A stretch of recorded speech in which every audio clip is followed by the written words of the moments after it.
अस्सलाम वालेकुम व्यूअर्स, मैं हूं समीना पाशा। उम्मीद है आप लोग खैरियत से होंगे। व्यूअर्स, कुछ आम खबरें और अपडेट्स लेकर इस व्लॉग में आपके सामने हाजिर है जनाब। आज कुछ काफ़ी सारी बल्कि चीज़ें एनालाइज भी करने की कोशिश करेंगे। एक तो जी जुडिशल कमीशन का जो इजलास हुआ, इसकी अंदरूनी कहानी आपके साथ शेयर करेंगे। इसके असरात भी आपको बताएंगे कि क्या होने जा रहे हैं पाकिस्तान के सिस्टम के ऊपर। दूसरी जो चीज़ है बड़ी इंपॉर्टेंट, वो ये कि आज जो अमेरिका के इलेक्शन हुए हैं, इसमें वोटिंग का अमल मुकम्मल हो चुका है। जब तक आप ये व्लॉग देख रहे होंगे शायद कुछ थोड़े बहुत रिजल्ट्स भी आना शुरू हो चुके हैं। तो ये जो एक बारका था, इस पर कौन जीता कौन नहीं जीता, इसके क्या असरात पाकिस्तान पर मुरतब होंगे। क्योंकि बज़ाहिर ऐसा लगता है कि बहुत सारे लोगों ने इस बात से भी उम्मीद जोड़ रखी है कि डोनाल्ड ट्रंप अगर जीत कर आ गए तो उससे कोई पीटीआई के लिए या इमरान खान के लिए सूरत हाल में तब्दीली मुतवक्के है। तो क्या ऐसा वाकई है, इसके ऊपर भी कुछ बात करेंगे। और मौलाना फजल रहमान साहब से भी आज एक मुलाकात हुई है पीटीआई के लोगों की। और आज ख़ास तौर पर फैसल चौधरी साहब भी वहाँ पहुँचे। पहले उन्होंने जेल में अडयाला में इमरान खान साहब से मुलाकात की, फिर बाद में वो मौलाना के घर गए। तो क्या कोई ख़ास पैगाम लेकर वो गए, क्या सूरत हाल थी, ये भी आपको अंदरूनी कहानी बताएंगे। और जो ओवरऑल इस वक्त एक माहौल बन गया है, जो हुकूमत की तरफ से बहुत तूफ़ानी इनिंग खेली गई है और काफ़ी कुछ उन्होंने गेन किया है पिछले 2-3 दिनों में, उसके बाद क्या मंजरनामा आइंदा का नज़र आ रहा है और पीटीआई कहाँ पर लैग कर रही है या पीटीआई के पास अब ऑप्शन क्या है, ये सब चीज़ों के ऊपर बात करेंगे। आपसे रिक्वेस्ट है कि चैनल को सब्सक्राइब कर लें अगर अभी तक सब्सक्राइब नहीं किया। तो पहले यहाँ से बात का आगाज़ करते हैं। जुडिशल कमीशन का जो इजलास हुआ, आपको मालूम है कि जस्टिस अमीनुद्दीन खान साहब ने खुद को खुद ही वोट करके और प्रिजाइडिंग अफसर मुकर्रर कर लिया है, प्रिजाइडिंग जज मुकर्रर कर लिया आईनी बेंच का। ये बड़ा दिलचस्प इजलास था क्योंकि यहाँ पर नंबर गेम बड़ी क्लोज थी और बज़ाहिर हुकूमत के पास 6 मेंबर्स की एक हमायत दरकार हासिल थी, जबकि जो दूसरी तरफ के लोग थे अपोजिशन वाले, इनके पास 2 लोग इनके अपने मेंबर्स थे और 3 जो जज साहिबान थे वो भी इनके साथ ही खड़े नज़र आए। तो जब ये इजलास हुआ तो यहाँ पर जस्टिस अमीनुद्दीन खान साहब खुद भी चूँकि जुडिशल कमीशन के मेंबर थे तो वो खुद भी मौजूद थे, हालांकि उनका नाम भी हुकूमत की तरफ से सजेस्ट किया गया था। तो ये सबसे पहले ही एक कॉन्फ्लिक्ट ऑफ इंटरेस्ट का केस बन जाता है कि आप खुद को खुद ही कैसे वोट करके अपॉइंट कर सकते हैं। ये बड़ी दिलचस्प बात है कि आपको मालूम है कि आप एक ऐसे फोरम पर बैठे हुए हैं कि जहाँ पर आप अगर वोट करेंगे तो वो आप ही वहाँ पे कैंडिडेट भी हैं, तो आप कैसे अपने ही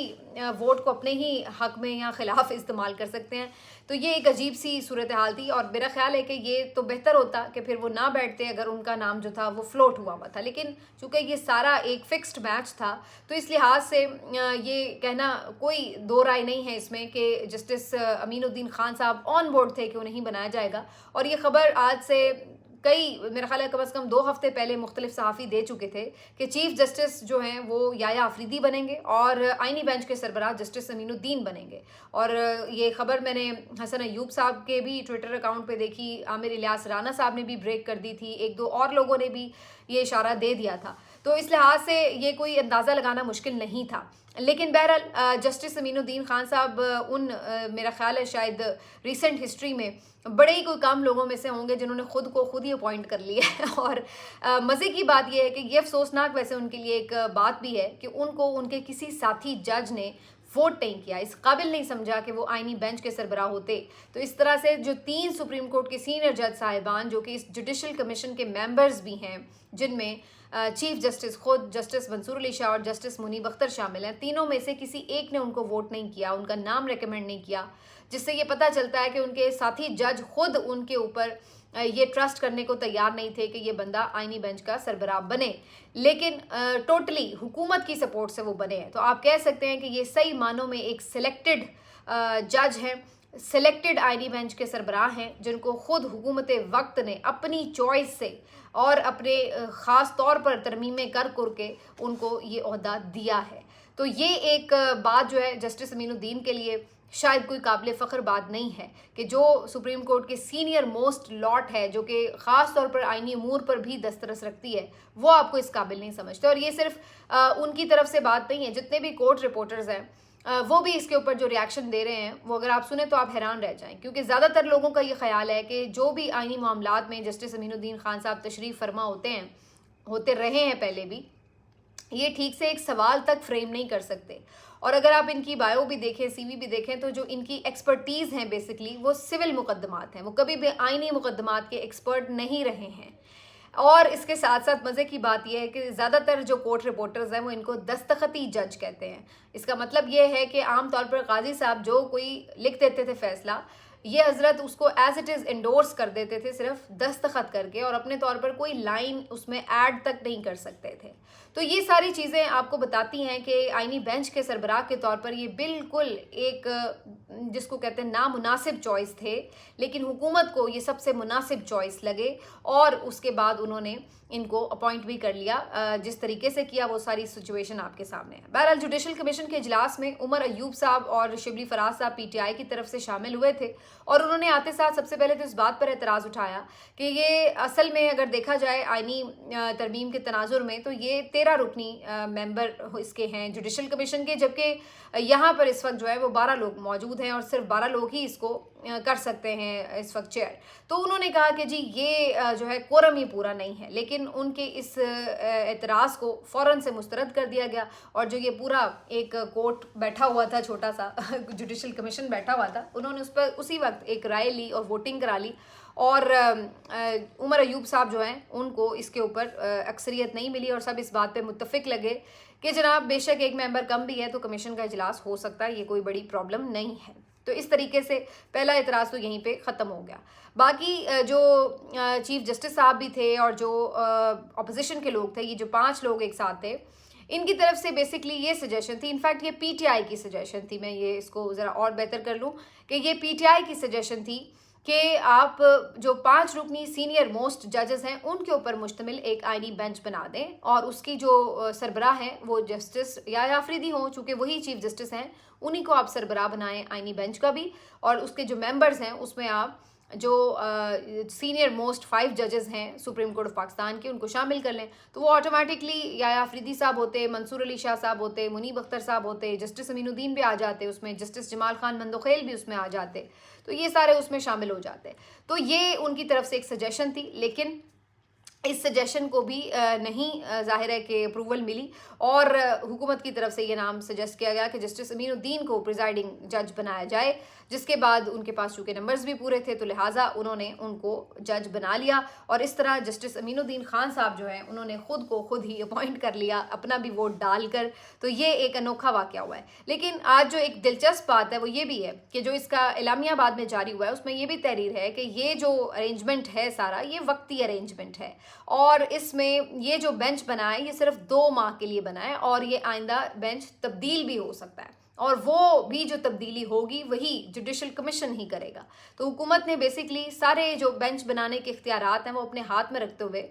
ये भी नहीं कर दिया कि चलो जिनको फिक्स कर दो कि अगर कल कला को ये लोग प्रॉब्लम करने लगे तो हम इनको हटा ना सकें। तो उन्होंने सोचा कि इनका पक्का इंतज़ाम करो कि अगर इनमें से भी कोई प्रॉब्लम करे तो हम ये भी अपने पास इख्तियार रखते हों कि इनमें से भी जो प्रॉब्लम करे उसको उठा के बाहर फेंक सकें और उसके लिए दोबारा इजलास बुलाएं और दोबारा से 2 महीने बाद सारा बेंच जो है वो आप चेंज कर सकते हैं। तो उन्होंने दूर तक प्लानिंग की है और इसलिए इसको 2 महीने के लिए बेंच को जो है वो रखा गया है। अब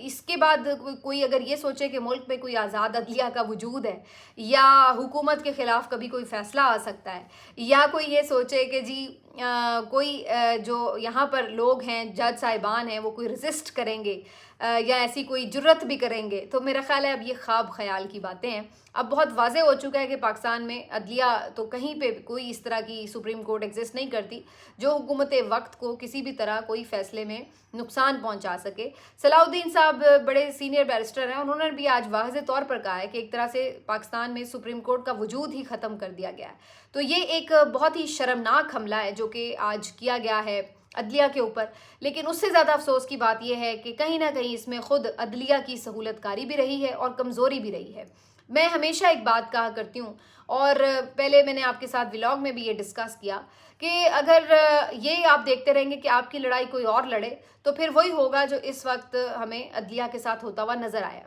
कि ये लोग बुज़दिली का मुजाहरा करते रहे। बहुत से ऐसे मौके आए जहाँ पर ये लोग अपने तौर पर अपने इदारे के तहफ़्फ़ुज़ के लिए कुछ बेहतर कर सकते थे, लेकिन या तो ये कॉम्प्रोमाइज़ हो गए या किसी और की तरफ देखते रहे कि जैसे कोई और ही बाहर से आके इनके लिए मसीहा साबित हो जाएगा और इन्हें कुछ ना करना पड़े। और इवेंचुअली सबको यही डर था कि हम अगर ज़्यादा मामला बिगाड़ेंगे तो हम भी नौकरियों और मुराद से जाएंगे। तो ये अफसोसनाक बात है कि आप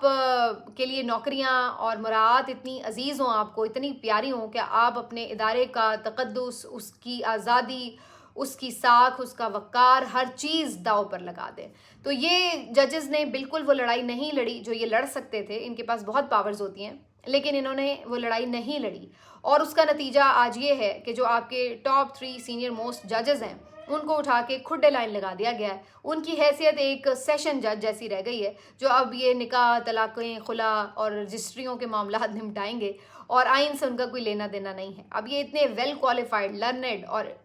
फॉरेन क्वालिफाइड किस्म के जजेस हैं, लेकिन अब आपने इनके साथ क्या किया है वो आपके सामने है, लेकिन ख़ुद इन्होंने भी अपने साथ मेरा ख्याल है कोई अच्छा नहीं किया। तो ये जो है अब आज की जो जुडिशरी है उसके ऊपर सारा जो है मामला है। और उसके बाद ज़ाहिर है बहुत सारे जो जमहूरियत पसंद लोग हैं, जो कानून और आइन से, अदलिया से वाबस्ता लोग हैं, वो भी आज काफ़ी डिप्रेस भी हैं और डिसअपॉइंट भी हैं, और वो राइटली डिसअपॉइंटेड हैं जब उन्हें नज़र आ रहा है कि क्या हो रहा है मुल्क में। और बज़ाहिर ये इस तरह के इक़दाम हैं कि जिसको फौरी तौर पर रिवर्स होता हुआ भी कोई नहीं देख रहा। अब उसके बाद पीटीआई के भी लोग जो कि अभी तक आज़ाद अदलिया से कोई उम्मीदें लगा के बैठे थे कि शायद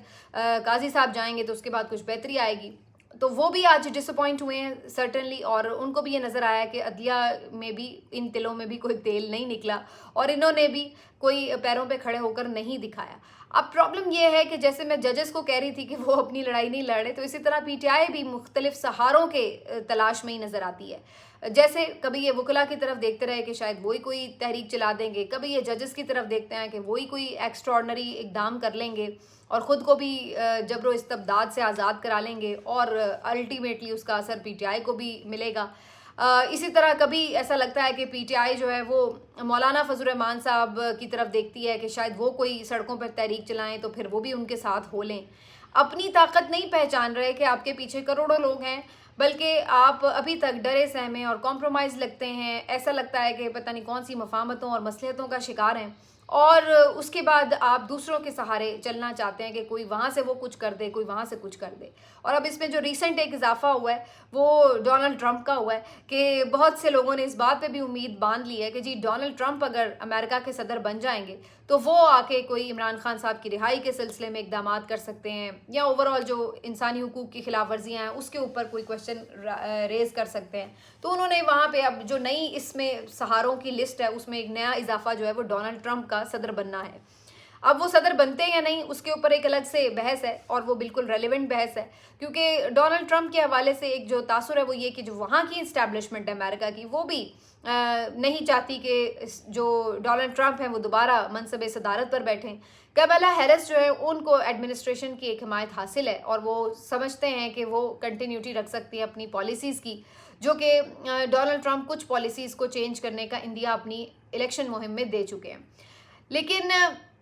दूसरी तरफ हम ये भी देखते हैं कि डोनाल्ड ट्रंप जो है वो इस बात का दावा करते हैं कि उनके पास बहुत पॉपुलैरिटी है, वोट सपोर्ट है, और यही वजह है कि थ्रू आउट उनकी कैंपेन में बहुत सिमिलैरिटी नज़र आ रही थी। जिस तरह पाकिस्तान तहरीक इंसाफ और इमरान खान की सिचुएशन थी पाकिस्तान में, तो कुछ ऐसी ही मामलात जो हैं वो डोनाल्ड ट्रंप के साथ भी नज़र आ रहे थे कि वहाँ पर भी उनकी लड़ाई ताकतवरों से थी। वहाँ पर भी उन्हें ये गिला था कि जो वहाँ का मीडिया है वो इंडिपेंडेंटली नहीं काम कर रहा, बल्कि वो कहीं ना कहीं ट्रंप का मुखालिफ है और जो मौजूदा एडमिनिस्ट्रेशन थी उसका हामी रहा है।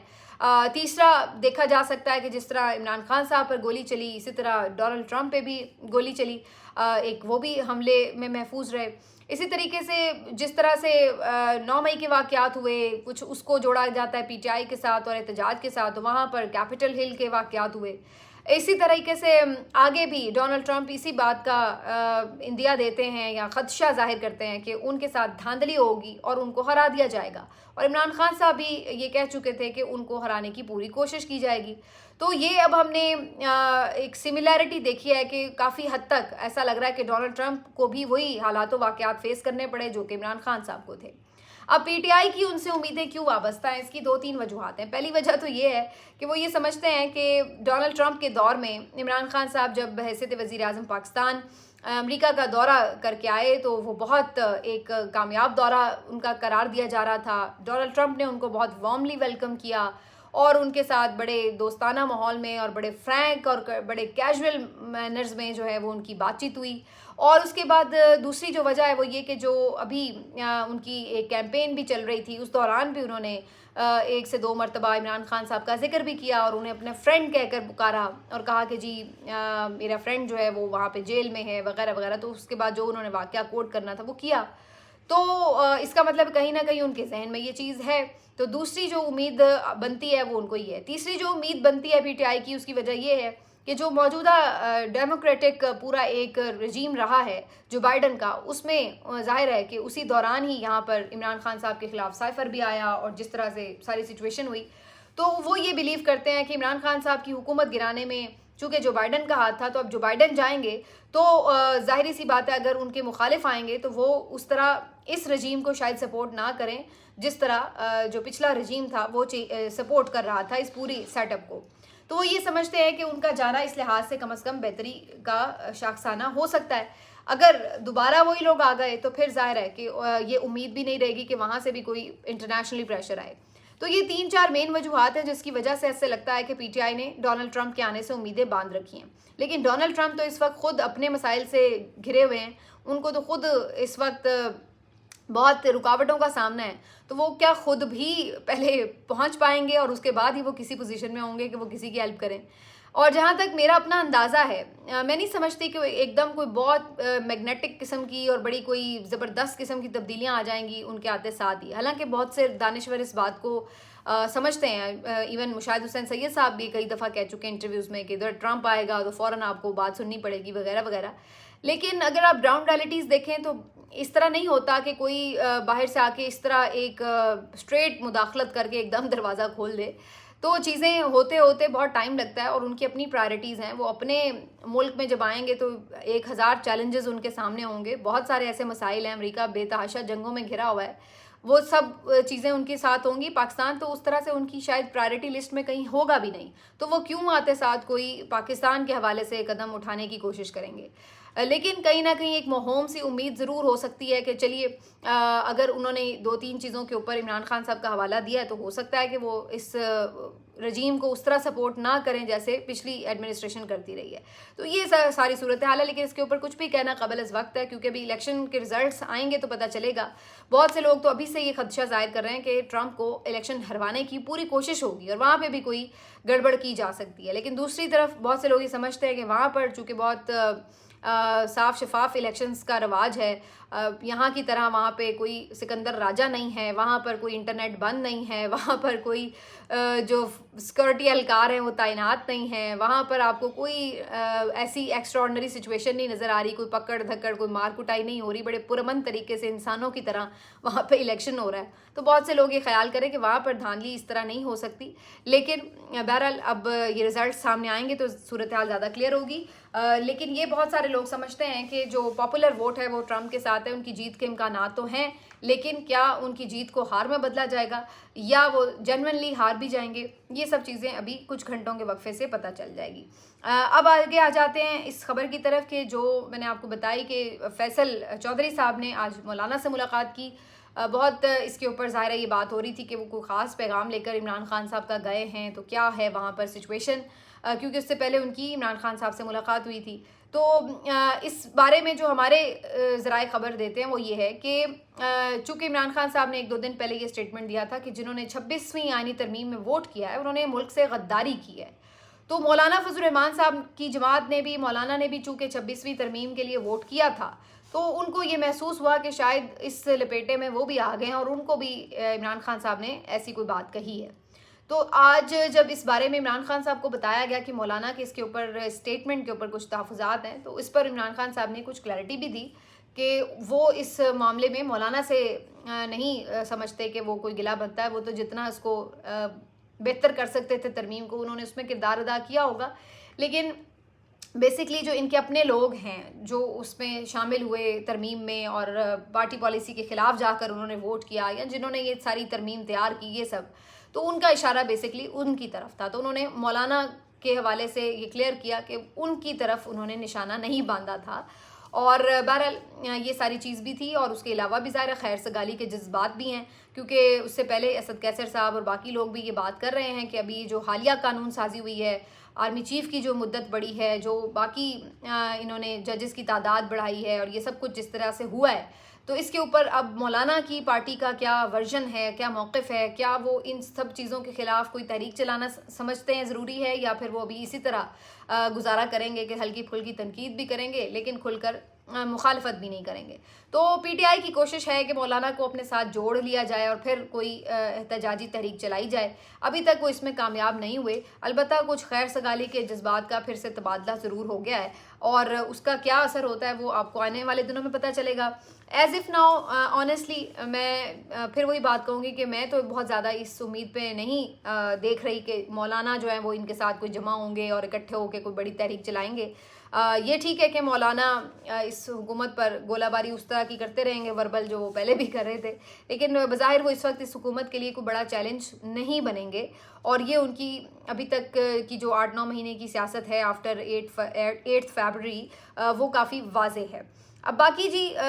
काफ़ी और चीज़ें हैं जिसके ऊपर डिस्कशन हो रही है। आज ख्वाजा आसिफ साहब ने भी खदशा ज़ाहिर किया है कि इमरान खान साहब को बैरून मुल्क भेजने की कोशिश हो रही है, और पीटीआई ये कोशिश कर रही है, और बहुत से शायद ममालिक उनको लेने के लिए कुछ तैयार भी हो गए हैं, तो इस तरह की खदशे ज़ाहिर कर रहे थे। अब मैं वैसे बड़ी इस बात पे हैरान हो रही थी कि जो चाहा हुकूमत ने वो उसने हासिल किया, वो उसने कर लिया। तरमीम करनी चाहिए, जिसको निकालना चाहा जजेस को, जिसको चीफ जस्टिस बनाना चाहा, जिसको प्रिजाइडिंग जज बनाना चाहा, जो आईनी बेंच बनाना चाहा, आर्मी चीफ को एक्सटेंशन देनी चाहिए, जो जो कुछ करना चाहा वो सब कुछ उन्होंने अचीव किया है। जिस तरह वो पीटीआई को दीवार से लगाना चाहते थे, जो वो उनको बिल्कुल इलेक्शन खोलने नहीं देना चाहते थे, तो वो बिल्कुल एज इट इज़ हुआ, एक हल्का नहीं खोल सका, और सारी चीज़ें आपके सामने। तो कहने का मकसद ये कि हर चीज़ अचीव करने के बावजूद भी ये हुकूमत एक अजीब सी घबराहट का शिकार है। हर काम कर लेते हैं लेकिन उसके बावजूद भी घबराए रहते हैं। तो ये बड़ी एक दिलचस्प बात है कि अब तो इन्होंने अपनी तरफ से तमाम वो चीज़ें जो इनके प्लान में हो सकती थी वो कर ली हैं। अब मेरा ख्याल है एक मैक्सिमम जो कोई ऑप्शन इनका कोई दिल की ख्वाहिश अगर हो सकती है तो वो सिर्फ ये हो सकती है कि इमरान खान का मिलिट्री ट्रायल हो जाए, उनको पक्का पक्का ही फारिग कर दिया जाए। तो कोई इस टाइप की इनकी कोई ख्वाहिश अगर रह गई हो तो बाकी वो रह गई होगी, अदरवाइज़ तो यानी कोई ऐसी चीज़ नहीं है जो ये करना चाहते हो और इन्होंने ना की हो। लेकिन इसके बावजूद भी इनको ये घबराहट रहती है कि जी इनकी हुकूमत ना कहीं चली जाए, कोई कोई बाहर से आके दबाव ना डाल दे, और कोई इस तरह की सिचुएशन ना बन जाए जिसकी वजह से इनकी एकदम कोई आपस में इस्टेब्लिशमेंट और पीटीआई की मफामत हो जाए। आज ये भी बहुत सारे लोग कहते हुए नज़र आ रहे थे कि जी बेसिकली पीटीआई ने भी एक खामोश हिमायत की है आर्मी चीफ़ की एक्सटेंशन वाले कानून के ऊपर। मुझे तो ये समझ नहीं आई वैसे बात कि अगर खामोश हिमायत उनकी चाहिए ही क्यों होती। मतलब है कि नंबर्स तो उनके पास पूरे थे, तो उन्हें किस बात के लिए ज़रूरत थी कि उनकी कोई खामोश हिमायत चाहिए होती। लेकिन ये बात अलबत्ता हैरत अंगेज़ है कि जो पीटीआई का रिएक्शन एक आ सकता था वो उस तरीके से कम से कम जो बाहर की आदत है उनकी तरफ से तो नहीं आया, और उसके ऊपर मैंने तफसीली पिछले व्लॉग में बात भी की। अलबत्ता इमरान खान साहब हमेशा की तरह बिल्कुल अपने क्लियर मौक़िफ़ के साथ इस टॉपिक के ऊपर भी उन्होंने एक स्टांस लिया है, लेकिन बाहर वाली जो लीडरशिप है वो बहरहाल उस तरीके से बोझ शायद उनके मौक़िफ़ का उठा नहीं सकती। तो ये सारी सूरत हाल है, इसके ऊपर मज़ीद भी बातचीत जारी रहेगी। अगले व्लॉग में अपना ख्याल रखिए। अल्लाह हाफ़िज़।